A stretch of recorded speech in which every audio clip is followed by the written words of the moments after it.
जी। Hello students, आज का हमारा टॉपिक है कार्बन फुलरीन्स एंड नैनो ट्यूब्स।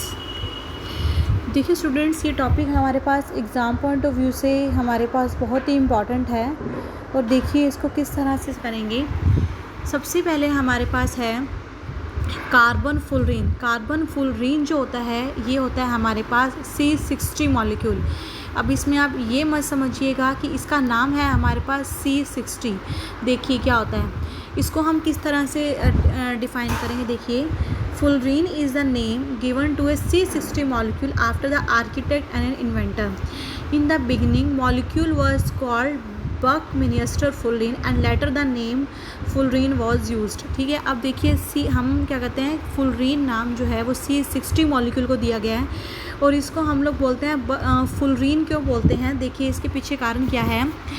ये हमारे पास एक जैसे कि केज लाइक स्ट्रक्चर होता है, ठीक है, और ये हमारे पास फुटबॉल से रिजेंबल करता है। इसमें हमारे पास 20 तो हेक्सागन्स होते हैं और 12 पेंटागन होते हैं। किसके अंदर, एक C60 जो हमने नाम दिया है C60, ये C60 एक है, ठीक है। ये एक जो C60 के अंदर क्या क्या है, C60 के अंदर हमारे पास है 20 हेक्सागन है और 12 पेंटागन है और each carbon atom has 3 bonds. ठीक है, तो देखिए इसका जो हमारे पास जो और FCC क्या होता है, एक C60 एक FCC स्ट्रक्चर होता है। इसका लैटिस कांस्टेंट होता है 14.17 एंगस्ट्रॉम और C60 और C60 के बीच में जो डिस्टेंस होता है वो होता है हमारे पास 10.12 एंगस्ट्रॉम। और C60 का जो डायग्राम है वो कुछ इस तरह से आपके पास दिया गया है, ठीक है। तो देखिए ये हमारे पास स्ट्रक्चर है C16 का। ये मेरे पास क्या है, देखिए एक बॉल की तरह लग रहा है और इसमें जैसे मैंने बता दिया था आपको क्या है, मेरे पास एक केज लाइक हमारे पास स्ट्रक्चर है। देखिए फिर नेक्स्ट हमने करना है सिंथेसिस एंड प्योरिफिकेशन ऑफ फुलरीन्स। ठीक है, अब हमने इसकी सिंथेसिस करनी है, किसकी करनी है, C60 की, और हम लोगों ने प्योरिफिकेशन करनी है। प्योरिफिकेशन में क्या होता है, देखिए स्टूडेंट, हमें ना मिक्सचर मिलता है C60 और C70 का हमें मिक्सचर मिलता है। उस मिक्सचर में से हमें C60 को अलग करना है, इसीलिए हम लोग बोलते हैं प्योरिफिकेशन ऑफ फुलरीन्स। देखिए स्टूडेंट, बहुत ही सिंपल सा आर्टिकल है और इतना इम्पॉर्टेंट है एग्जाम पॉइंट ऑफ व्यू से। देखिए कैसे करते होते हैं। ये मेरे पास पूरा है एक वैक्यूम वेसल जैसा कि इसमें लिखा हुआ है और ये मेरे पास जो डार्किश में लगी हुई, ये मेरे पास लगी हुई है ग्रेफाइट की रॉड्स और यहाँ पे मेरे पास ऊपर लगा हुआ है, देखिए ये भी मेरे पास कूलिंग के लिए ट्यूब्स हैं और ये भी मेरे पास किसके लिए, कूलिंग के लिए ट्यूब्स हैं। और यहाँ से हमारे पास जो गैसेस होंगी, गैसेस को पंप के थ्रू हमारे पास हम लोग निकाल देंगे।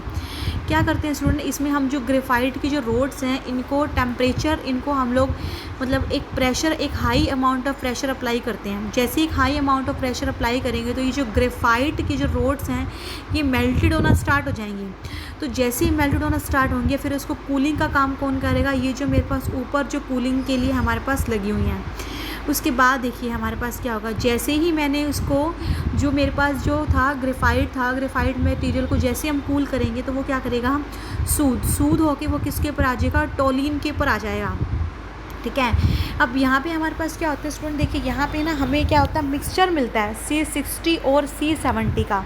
तो यहाँ पे सूद का मतलब हमारे पास क्या होता है, देखिए मैं आपको जितना मैंने आपको समझाया है एक बार मैं आपको ये रीड करके बता रही हूँ। देखिए मैंने क्या लिखा है, The apparatus used for the synthesis of C60 as shown in the figure, it consists of a vacuum vessel containing some graphite rods. The graphite electrodes are placed very close to each other and when an arc is produced at a high pressure, some inert gas like this carbon vapors are produced. After sustaining the arc for several minutes, the vacuum is broken and the soot is collected on the water-cooled surface in toluene और benzene and the reddish brown solution is a mixture of fullerene। देखिए student, जो मैंने अभी सारा के सारा आपको बताया है एज इट इज़ वो सारा के सारा ही यहाँ पे लिखा हुआ है। अब यहाँ पे देखिए मैंने यहाँ पे एक वर्ड यूज़ किया है, देखिए सूट। ये सूट का मतलब क्या होता है, a deep black powdery consisting largely of amorphous carbon produced by the incomplete burning of organic matter. देखिए स्टूडेंट, जैसे मैंने आपको बताया था ना ग्रेफाइट है, ग्रेफाइट को आपने हाई टेम्परेचर अप्लाई करो तो ग्रेफाइट के जो हाई टेम्परेचर अप्लाई किया उसके बाद मेरे पास क्या होगा, कुछ एक मटेरियल जो है वो सूद हो जाएगा। तो शुरू मेरे पास क्या आएगा, एक डीप ब्लैक पाउडर ही आपको मिलता है, जो कि मेरे पास क्या होता है, हमारे पास जो ग्रेफाइट को जो है हाई टेम्परेचर पे अप्लाई करने के बाद हमें ये मिल रहा है। अब उसके बाद देखिए हमारे पास क्या होगा, यहाँ से हमें दो तरह के मिक्सचर मिलता है, C60 और C70। तो C60 को तो हम लोग क्या करेंगे, पास करवा देंगे, ठीक है, और C60 को हम लोग पास करवा देंगे तो C60 में मिल जाएगा। और C70 जो है वो एक तरह का हमने किसी एक ऐसे मटेरियल्स का यूज़ करके उसको एब्जॉर्बेंट करवा देंगे, ठीक है, और C70 को हम वहाँ से अलग कर देंगे। तो C60 हमें मिल गया, तो हमें यही बनाना था, C60 हमें चाहिए था, तो C60 की हमने क्या कर दी, सिंथेसिस कर दी, और C70 को हमने अलग कर दिया। तो इसीलिए इसको बोलते हैं प्यूरिफिकेशन भी, कि हमने इसकी क्या कर दी, प्यूरिफिकेशन भी हमने इसकी कर दी।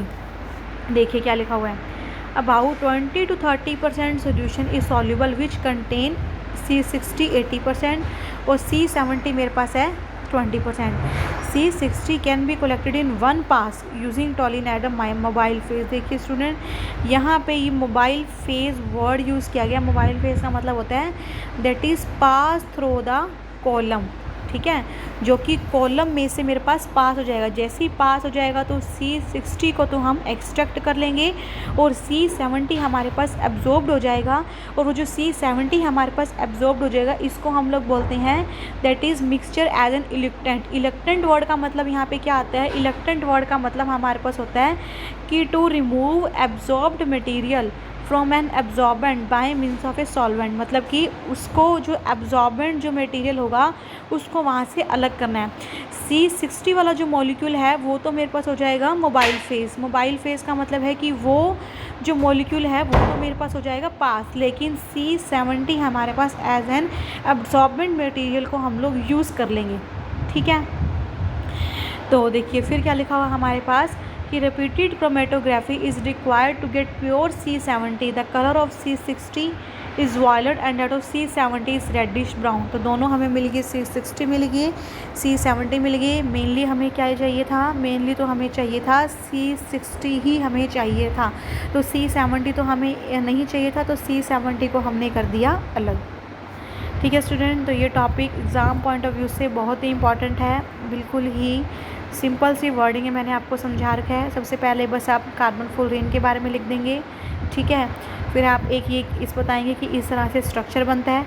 एग्ज़ाम में ये डायग्राम तो आपने ज़रूर बना के आना है, ये मैंने आपको सारा समझा दिया। यहाँ पे सूट एक्सट्रैक्शन हो जाएगा और यहाँ से देखिए ये हमारे पास प्यूरिफिकेशन के लिए लगा हुआ है, तो ये आप देख लेंगे।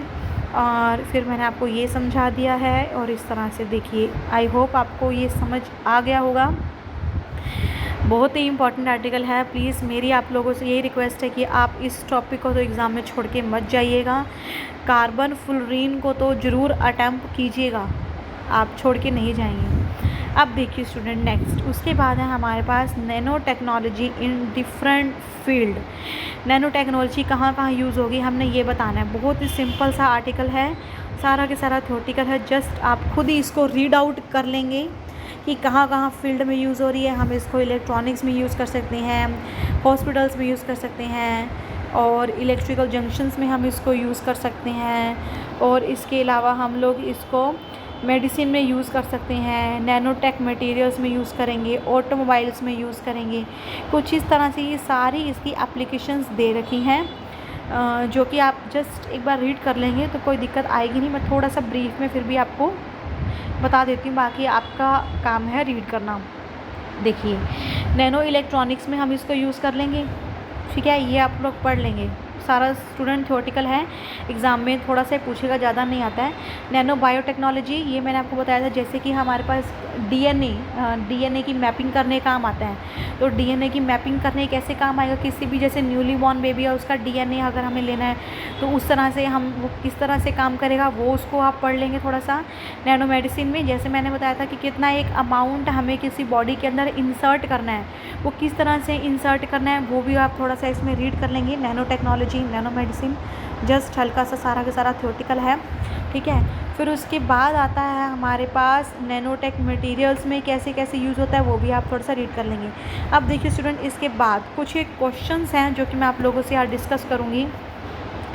देखिए व्हाट इज़ नैनो टेक्नोलॉजी, आप बता देंगे। सिर्फ एग्जांपल मैं आपको स्टूडेंट रीड करके दिखा रही हूँ क्वेश्चंस, ताकि आपको पता चल जाए कि हमने क्या क्या किया है और किस तरह के क्वेश्चन एग्जाम्स में आते हैं।